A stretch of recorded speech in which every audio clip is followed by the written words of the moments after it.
Okay, welcome everybody. Let me see if I can. All right, this should be set. Welcome everybody. Electra, you want to introduce CreateAWorld to us today? I'd love to. CreateAWorld is it's just a wonderful time for people to share. About a year ago, I was really part of everybody being drawn into conversation. And the collaborators of the CreateAWorld program were doing that first. They would talk about, we'd share what we were coming across, what was enlivening that we were running into, what was going on, what were we present to. And then we decided that we'd invite other people in. So you can remember a lot. And if you look at the last videos, you'll see other people who are not called collaborators, but who were giving us a new way that they were in the world, what they were trying differently, what their businesses were, or just the way they were practicing being. And we have come back to full circle to having conversations with each other now and with you, because we'd really like you to participate through sign comments. And we'll track them during the call so that you can participate. I think our ideal world would be if this was a huge circle and everybody came in and everybody was live and we were popping conversation. This is the best we can do. We got three of us. Today, I'm Electra Porzel. I'm with the Language of Consciousness Institute, as is Elizabeth Geyer. And she also has another company, Nurturing Transformation. And the third party is Deb Merchant, who the Vital Psyche. So we have three worked together before in the Institute, and as well as with other people. So today's conversation is really about strengthening our consciousness through about being one with another through collaboration and cooperation. And what's our experience with that? If you all, if you're in the field of Tantra, you have heard Tantra talk often about the power of being one with another in the field. And is that just being in a group of people? Is it just being in a meeting? Well, what does that mean? Does it have an impact when the consciousness you have is that you're part of a field? So that's what we're going to talk about today. Mm-hmm. Is what is the power in that? Why is it important that we remember or we value our role in that process? Because we've all been in groups where some people don't do anything. And there's a small group of people who essentially lead the group. We've also been in groups where everybody's involved. And one of the recent experiences that Elizabeth and I had, and a number of you had, was the group creation exercise writing. We're doing it once a month now. And we do a template 6. So if you're familiar with the templates, it's always an action verb in the beginning. So the phrase was strengthening your consciousness and capacity for being one with another in the field. And we write them as a group. And the reason we do that is because, well, we like to. That's one of the reasons we do it. And there's a power in having everybody's intention as part of the creation process of the creation exercise, part of the writing of it. And we started on January 20th with another that was called one with unity consciousness. And that was for that particular day so that the group would set a positive field for everybody who wasn't particularly happy about that day. And then Liz and I were going like, okay, this is really good. Let's do this once a month because we wanted to bring people together in the writing of creation exercises. And so we did the one on consciousness and capacity for being one with the field. And that's what got us started on this call because the impact was greater than I've ever been in before. My sense is that when you're in a group with a intention to create something together, there's a synergy that happens that may not happen, like say in a normal meeting.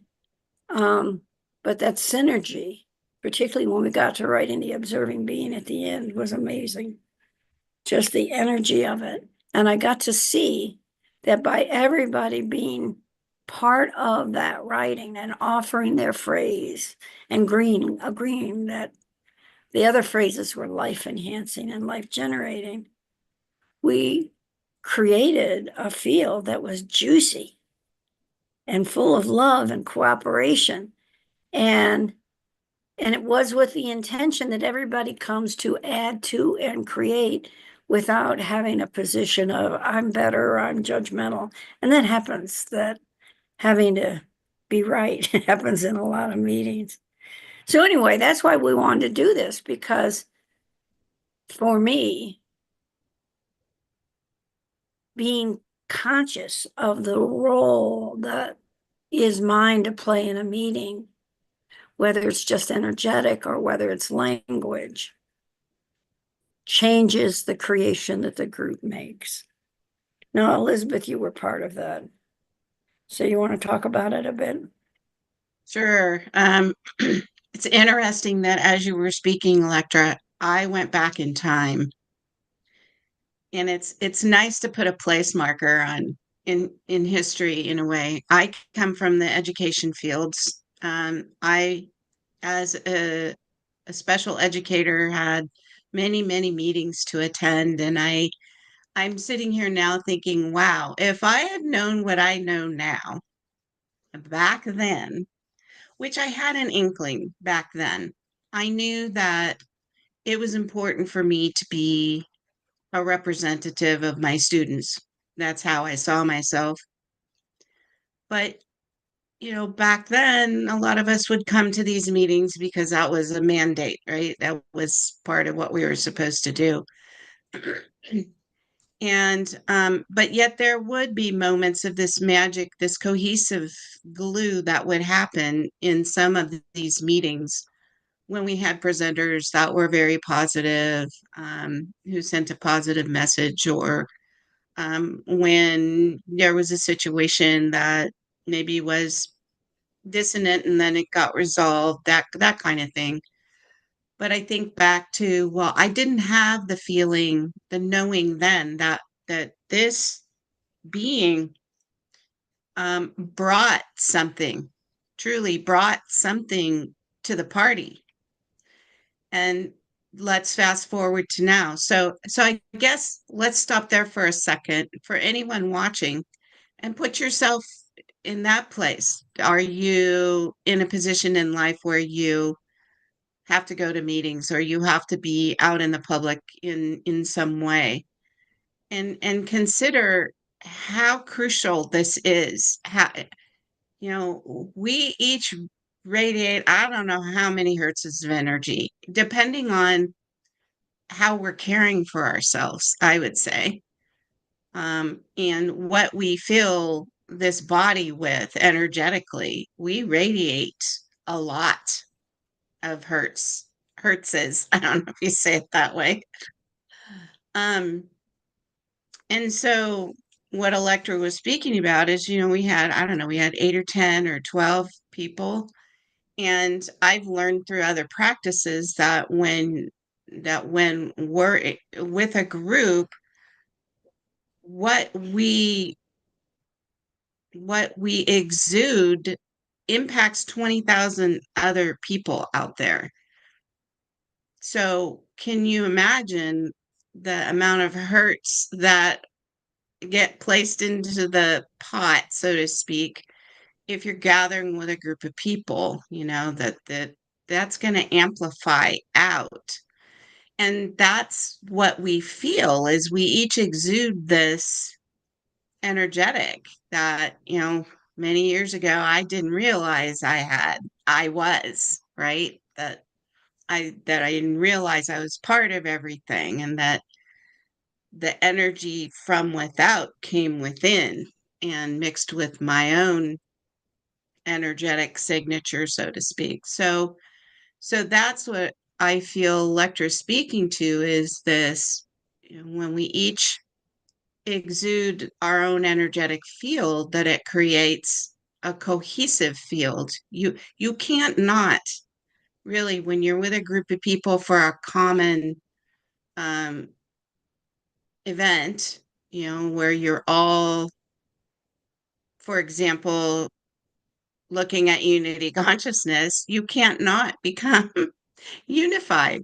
It just happens automatic. Well, it happens automatically, I would say. That's what we find we're coming to really realize when we're working in these groups, writing the creation exercises. So coming to a meeting, not writing creation exercises, just coming together today. We're not writing them today.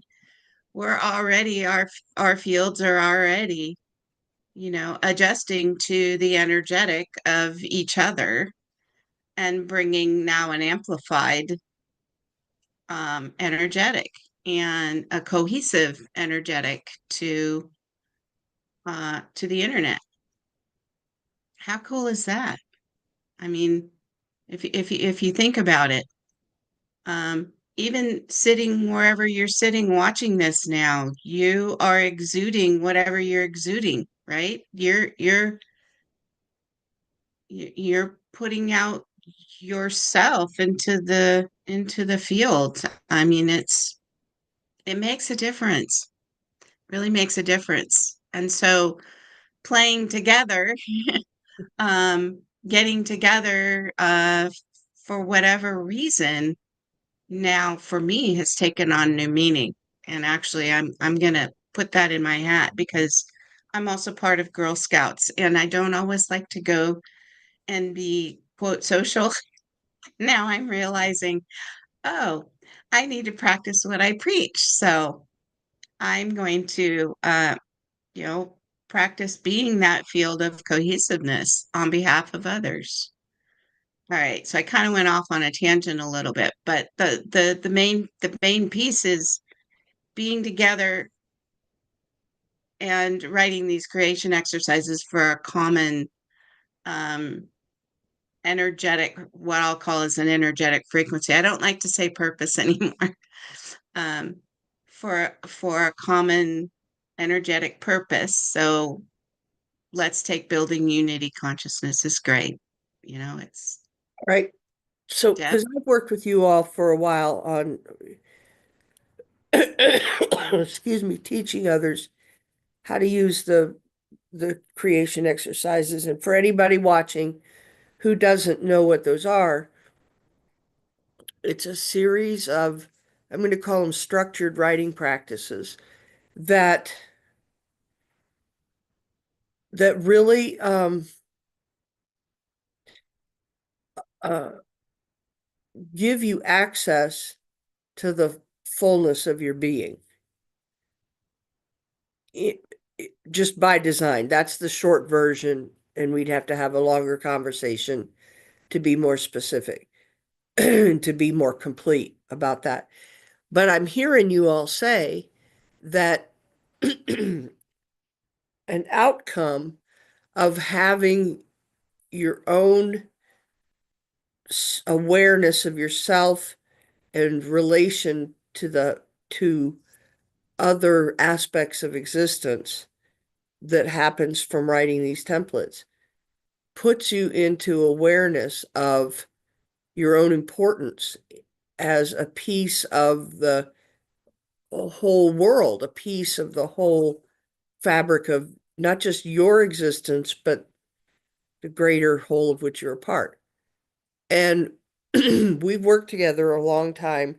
So we have phrases like the greater whole of which you're a part to express what we're present to and kind of break outside the social structures that keep us in the Western world, that keep us kind of separate from each other, keep us kind of, not kind of, keep us uh,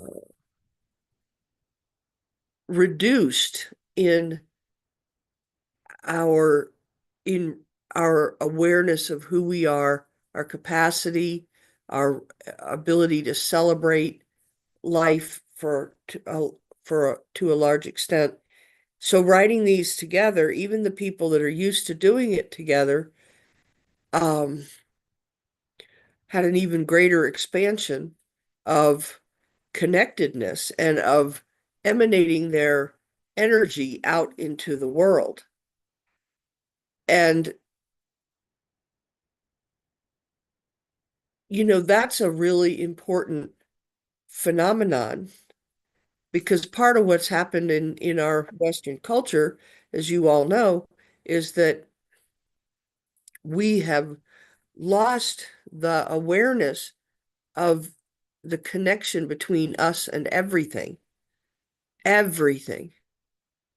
And knowing that we were going to talk about what Liz and Electra have introduced, I chose to be in the environment where I had lots of other, not just the books, but the little crochet critters, the Navajo tree of life behind me, lots of things that just represent our interconnection and the subtlety or it's not always subtle, actually.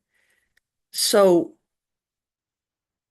for anybody who's not familiar with the writing practices, the creation exercises, it's a very powerful tool uh, to access an ever expanding way of being that's more and more life enhancing. And then if it's more and more life enhancing, eventually you connect and say, oh, it's not life enhancing like out there somewhere. No, this is a part of who I am, that I contribute. And I just find that really, really fascinating that it's something that we can automatically control and bring. And what I mean by control and bring is if something hits you wrong, you feel angry or you feel sad or upset about something. That's not the automatic end of it is that way. And I have evolved in using these templates and then the whole engagement of with another in the field to bring myself to a point where I have more and more capacity in areas that don't start out feeling or life enhancing. I have more and more capacity to hold on to what is life enhancing and then bring it back into the situation. So that's what I'm hearing out of what you two are saying. Yeah, I really think that, I think we came from what was a high experience of how everybody valued their role in the creation of a creation and the writing of a creation exercise and valued others' contributions. And I know that most of our life isn't that process. Most of it is being with others, whether like I'm a person who lives in a building with where a lot of other people reside. So that's a field. So how I hold my role with them and with this field matters. And it can make a difference. If and it goes with what you talked about. If I value what is life enhancing and life generating for this group of people, I contribute to the well-being of the people in this building. The same thing goes for if you're a member of a work team, if you're, your family. it's like we can come to something and saying it's wrong. And I am not part of that. I have nothing to do with that. Or we can say, this is a field of people that I'm part of. And what is my value in that group? And then I bring that value. But, and again, I think it's the life enhancing part of it. And their value to you or to the group. Right. It's an appreciation, but Yes. it's valuing ourselves. So many times people say, well, I'm just, okay. I'm just a little person on this project. I'm just a member of the family. I'm not really doing anything. But we all are doing something. We all have an impact on the different fields that we participate in. And see, that's what Not I just think is really participate different. in. We are, there We, isn't anyone who's not part of a field. right. We just may not recognize it. So what does that mean? Because I don't walk around thinking, oh, I'm part of this field. Um, Most of us don't. yeah, but it's becoming more and more evident to me. Because yeah, it's just becoming more and more evident. I've had a bunch of different things happen. I'm trying to think of how to sum it up, but I can't. So I'll just see what I can do. The Because I don't just go and participate, like turn it on or off. I am part of a field, always, or several.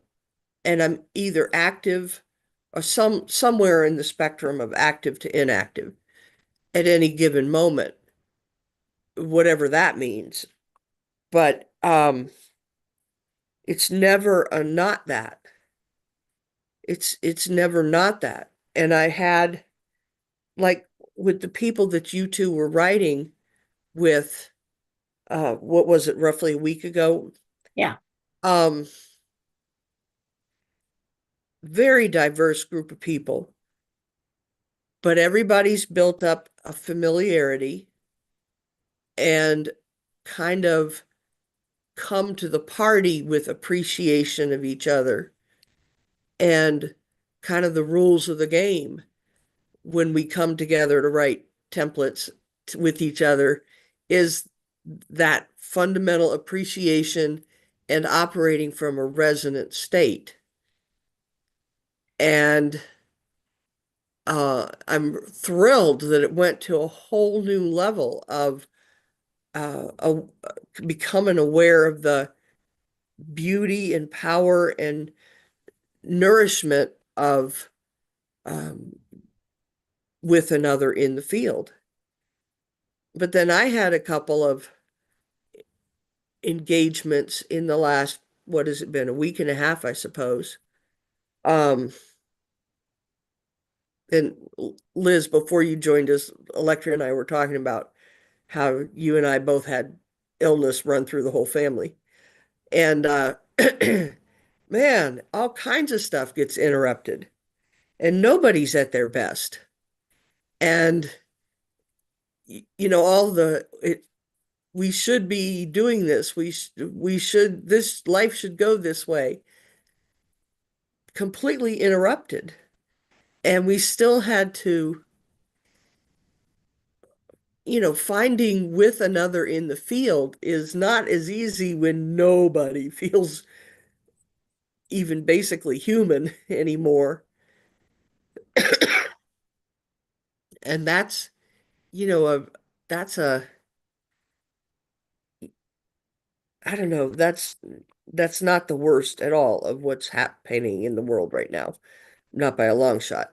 But it's much harder when it's so hard to be present. It's so hard to be at your best at all. At your best is maybe sitting upright when everybody's in the household. And with another in the field is different then.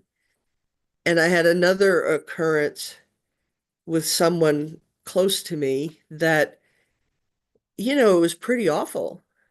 and might have been able to be called a betrayal. And to hold to with another in the field and give that person room to diverge from what I thought was going on, um, and what I thought was promised and unfolding or supposed to be unfolding, it really was a lot. And I was the generator of with another in the field in that instance. There wasn't, I don't think, capacity to have any coming from that person towards me or towards the us of us. I don't think there was capacity. So with another in the field was all on me. And it was still powerful. It still led me to no human being gets to be X'd out. Who am I in the face of this disruption? And a lot of positiveness has come out of it for myself individually, but also in the broader reach of the interconnections that the two of us have had. And so there's a whole lot of power in with another in the field, really, a lot of power. And it's kind of there anyhow, because we're always connected. There is no, not that. It might be, I'm just not in your presence right now, or I'm going to go watch TV while you do whatever. So we're not actually like together doing something at the same time. Um, or I'm going to shut down and be quiet and whatever. And like Liz and Electra were leading that meeting, that engagement where they had such a powerful response to writing the templates as a group. And it is phenomenal because you'll start with the phrase and then somebody will say, here's what goes. I mean, everybody agrees on what the general, uh, uh, First phrase is, yeah. thank you. And then somebody will say, okay, I just know this is what is in the next blank. And then the next person will say it. It's not like you choose, okay, first you're going to go, then you, and then no, people are totally responding from what they're present to and from resonance. And then to read it all at the end, this magnificent thing that people just, it's kind of like, whoa, where'd that come from? And to have it be such a work of art that impacts your being, and I assert it really puts people into a different appreciation of themselves and others that they can't undo, they can't forget it. Mhm. And then that, as Liz was saying, then that echoes out into the world and influences or infuses everywhere you go. Everywhere you go. So I think I'm done for now. Okay. So what pings me there is something I learned a long time ago, but now I can really feel the action of it. And that is everything you're saying, the what we have put out into the field when we're with one another in the field, for me, does not dissipate. It's like I take these experiences as I learned to do long, long ago, and I store them in my cells. I store them and they're there forever in memory. And so during moments like what you were speaking about, Deb, when we're down for the count, I could bring up, and I'm getting chills, I could bring up those experiences of being with another in the field in those moments when I'm in bed, not feeling well, and feel very loved and cared for. And just literally, it's dripping off of me, even though I feel like crap. Mm-hmm. And the same goes for when we're with another and there's dissonance and there's, Yeah, there you go. our terms of rejection, abandonment, and betrayal. Because I've had some of those experiences myself in the last few weeks. And what I've tapped into is the essence of each field. And in the essence, there's such beauty, that there isn't that. Those ethers of abandonment, rejection, and betrayal just can't live there in the essence of a soul. They can't. Mm-hmm. And so that's what I've tapped into and been able to tap into. And why is that? Why is that? It's a skill set, I guess, but it comes from being with others in a field of cohesiveness, storing that essence of each being who I'm working with or playing with or being with, storing the essence, storing the energy of those experiences to then, in moments when things aren't great, to take out and to know that I am that, to know I am that loving being, and to know that I am loved, in those moments when I have to be sequestered. Um, so it was really interesting because this time around in the illness, I felt so with another in the field. I never felt lonely at all. I just laid there cocooned in the knowing that I was being cared for. Um, and so I don't know if there's anything more to say about that, but other than, I don't know how to teach people. There really isn't any teaching. It's something that, you can learn to do over time, but It's a I choice. have yeah, it's a choice. I have these matrices of love, just they're like floating islands in my field. And, if I'm in a moment of boredom or sadness or whatever, I can go pick this one and get the feeling of that.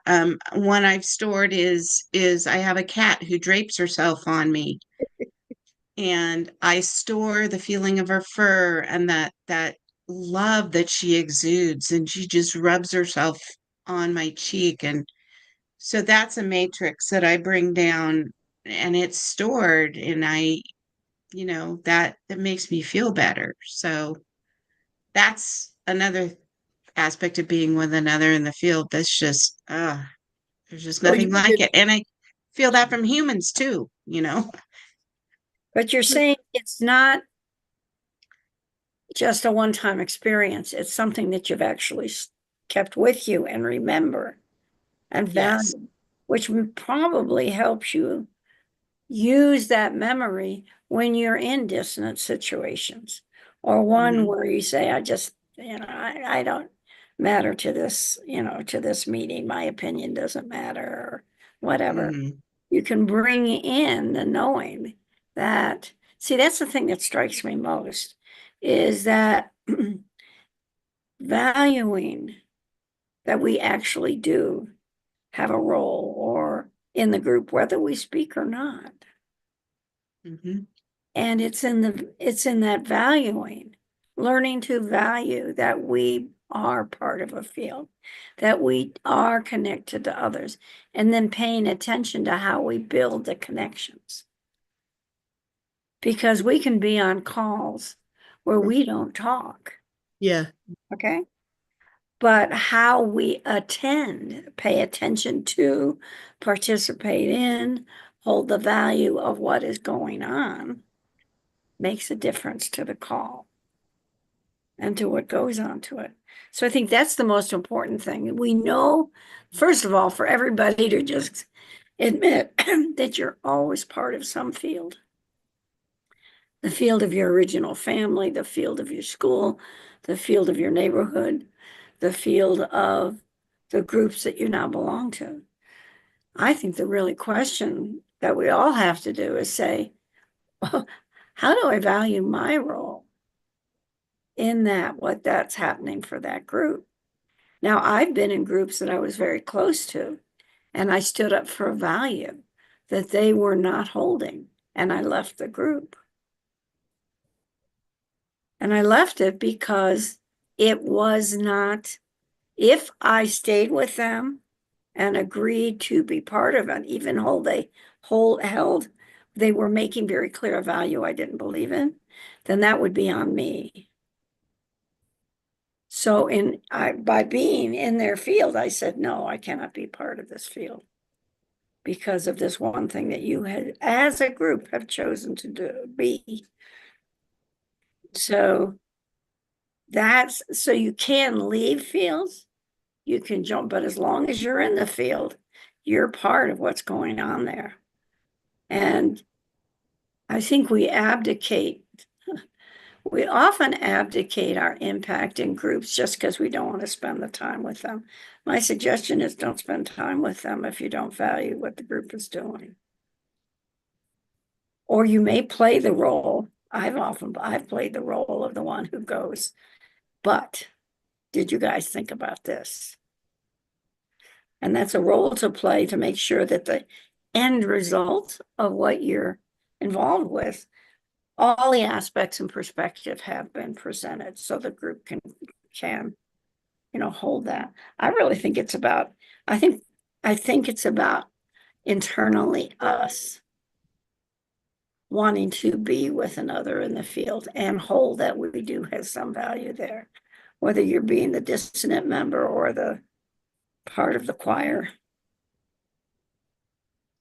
See, And I was just going to say fundamental is us to ourselves Mm-hmm. and knowing our value to ourselves.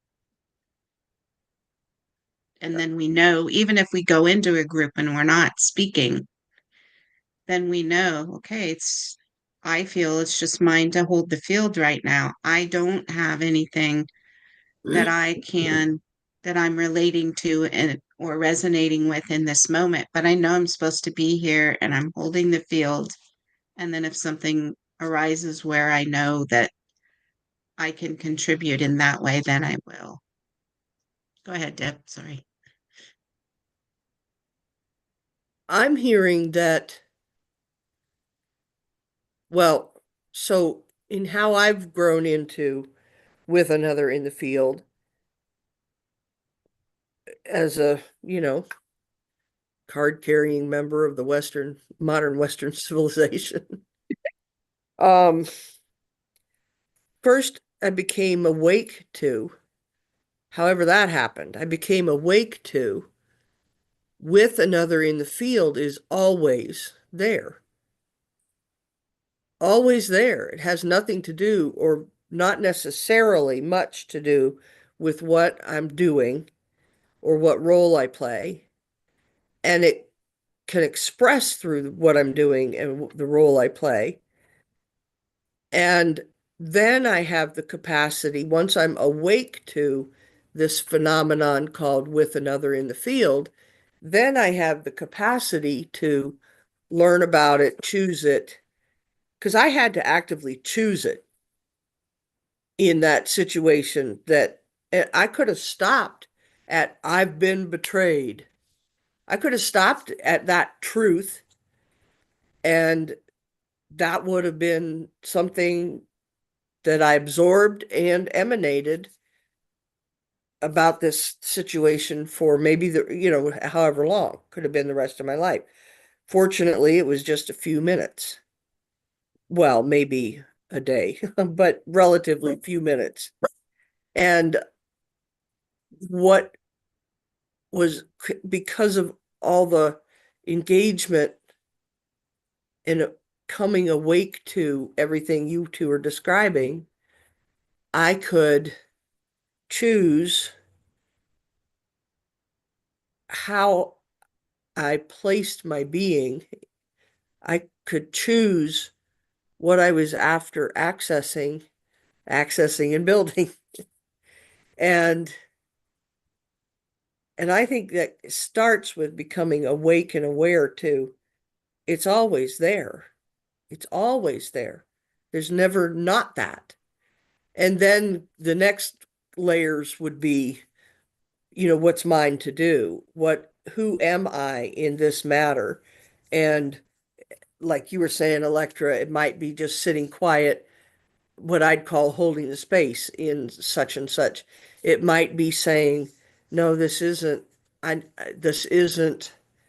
the right fit. I am going to go my way while you all continue with what you're moving with. And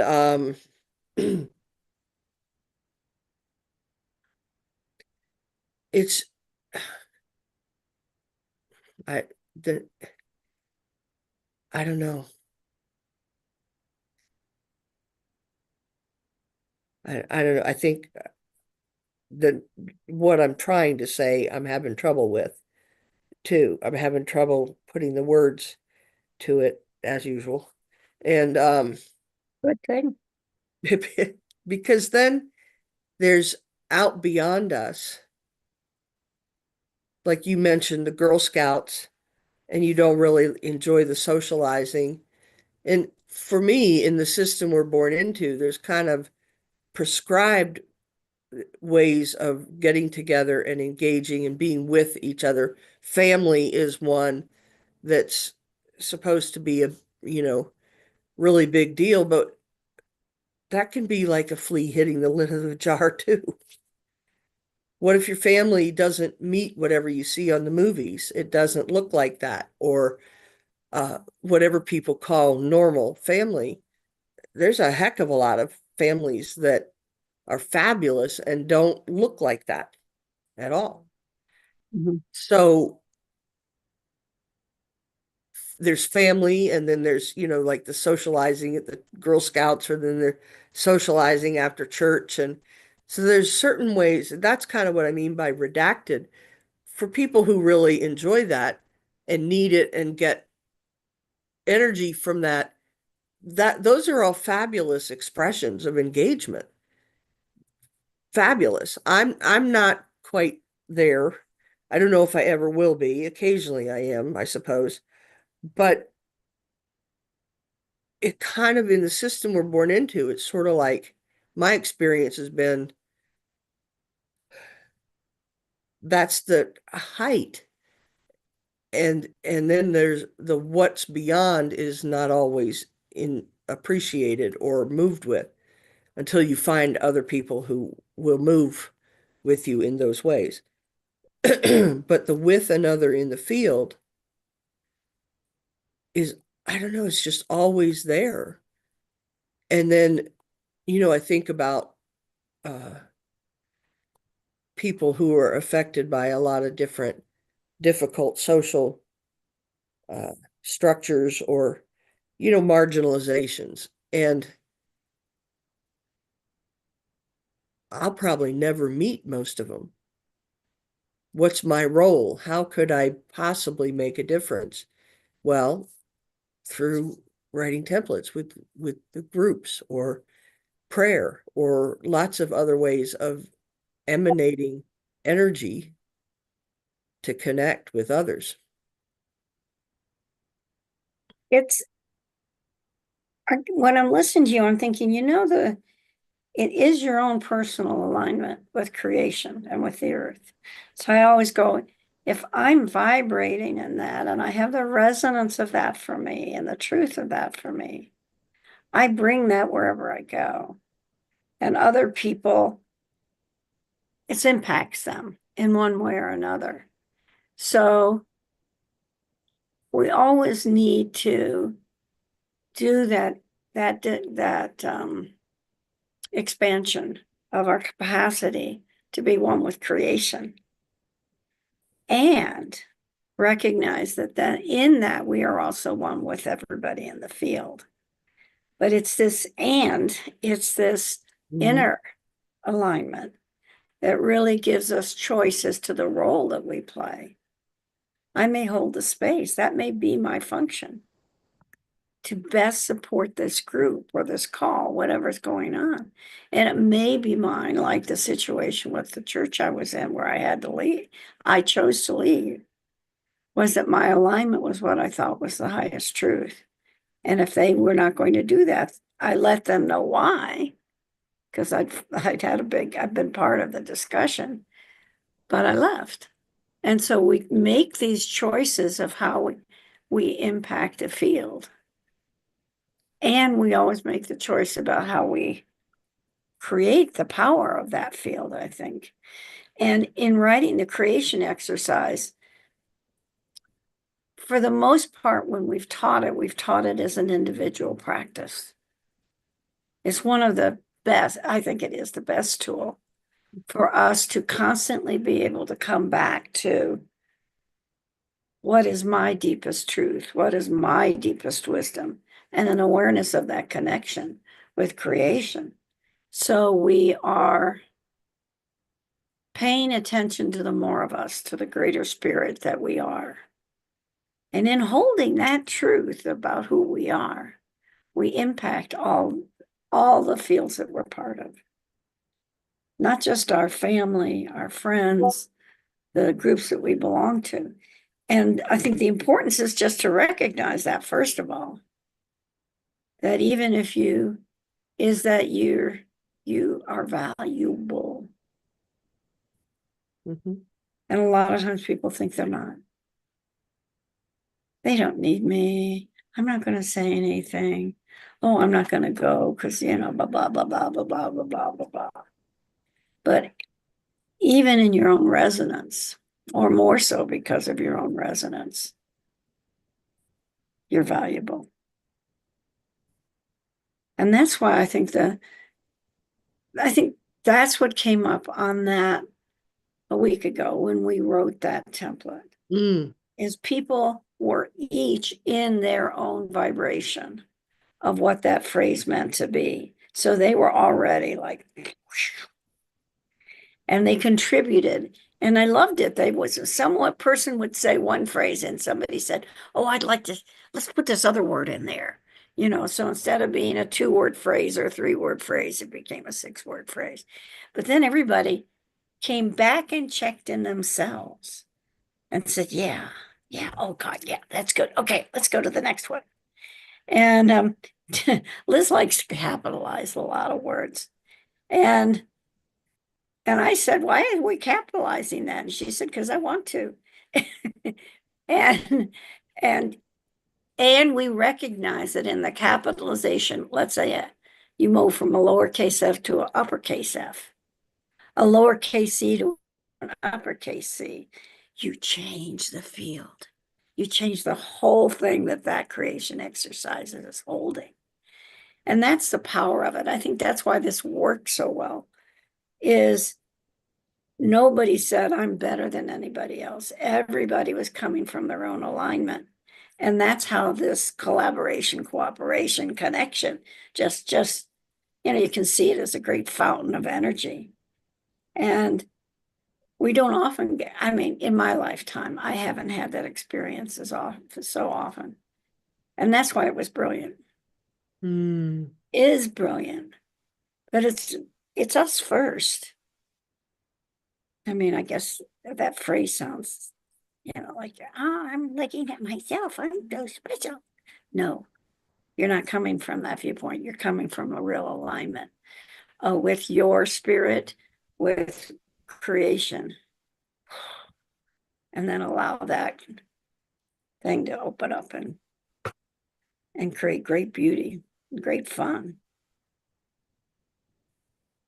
Yeah, and in listening to both of you speak, I realize that now I can see that no matter what with another in the field experience we're in, whether it's one like Electra was just speaking about, or it's one like for me, where I'm not as socially adept, going into a space where my presence is needed, that I now realize, and I want to put this into my memory bank, that connection on behalf of others is very important. I've been hearing this a lot lately, that the human species is craving connection with each other. And if I go into a situation that I'm not necessarily as comfortable with, where I'm needing to be with another in the field, that I keep that ether of connection very present for myself, knowing that my connection with another is really, really, really important. And so I'm putting that in my memory bank right now. And for when we're all in this field, when we're together, I mean, that the connection aspect is just, as one of my daughters has picked up on, she wants to get a tattoo of a bee on her knee. It's the bee's knees. God, That's that's something so we've said in our family. I think it's hilarious. She wants to get a bee on her knee. It's precious. Yeah, it's like when you're with a group and you're cohesive, and it just doesn't get any better. But then it does, because then you come together the next time and it's even better than the last time. Yeah, so that connection piece, I just heard that's the tie that binds. Yeah. And we're all going to do, it used to be that people would say, well, it's an individual journey to be saved, to go to heaven, that kind of thing. And the truth is, it's not. It's one human soul. The human soul is going to go together, or we're not going, whatever that means about wherever we're going. But the next recursion of humanity happens for everybody. And that memory that you have when you go in, of a good, strong, fabulous connection with others, and you go into an area where you really don't know everybody, remembering that connection flavors the energy around you. So we are all in this together. And I think that's why it's the power of the field. Like when I was a kid, you could say, well, I went to church and I went to confession, so I'm better than you. I'm going to go to heaven and you're not. And that's not true. It's just literally not true. We're in an energetic field, connected through all sorts of different ways. And if we remember those connections and value the connection and collaboration, and remember the good, really high experiences, that will help us move all of our other experiences to that level or nearer that level. But we're in it together. We are not, we may, this country's really big about, pull yourself up by your own bootstraps. But the truth is, what is the other one? It takes a village to raise a child. Mm-hmm. Yeah. It takes a village to raise us. We don't do good trying to do it all by ourselves, but if we have others around us who say, look, you can do it, or we're with you on this, then you can feel it. One of the things, and I know most of the people watching are part of the field of Tantra Mat, where people share and support others so that they can get to the next greater recursion of their life, the next greater whole. This is an amazing piece of work to start saying to ourselves, what am I and how do I be with others in the field? So even writing your own template 6 on it. Yeah. And the last piece that we haven't really spoken about that for me is huge, and I speak about this all the time in the groups that we're with, is safety in numbers. Safety. What This does is that one of mean to the you? safety. In that numbers. in numbers, meaning when we're in a group, that that cohesion, there's a safety in saying whatever it is we need to say, no matter what it is that we need to say, and having that be a safe space. You've heard the term safety in numbers, right? Never go alone. Don't go down the dark alley all by yourself, kind of thing. That's because a cohesive field, or even one that isn't necessarily cohesive, there is safety in that. There is safety in that, in the sharing of whatever it is you have to share. But that's one of the big um, motivators for me, was to collect. That's my sole mission, is to gather, for safety's sake and for honoring of who we uniquely are, no matter what it looks like. Um, it's a safe space, gathering with others in the field. Safe space. And We all why I need that. wanted you to, okay, we got 2 minutes. So, but part of why I asked that was because I knew you weren't talking from the system we're born into, the typical Right. normal Western culture where safety in numbers is a protect and defend phenomenon. Right. It's not an expression of or an activity of um, uh, with each other in the field. It's not it and of fostering life. So I wanted it said out loud. Yeah, no, I appreciate that. Yeah, It's really good. yeah. And the part I want to add, which I guess is kind of weird that I left it to the last minute, is that with each other in the field and the kind of connection we're talking about extends way beyond human beings. And and I'm just working my way to that real awareness now, and beyond mental. I guess I'm just kind of at it, I've moved from intellectual to cognitive, but it Mhm. isn't something that lives, that I move with all the time, and I want to. I want to. So, okay, we're at the top of the hour, folks. Any So thank last you. words or just Only a gratitude for connecting with us, those who found us today. yes? Thank you. Lots of loves in the comments, loving the field of Tantramat. So Aw, Valentine's Day, happy Valentine's Day, and may love and yes. connection Yes. be yours today. Take Yeah, care. beautiful.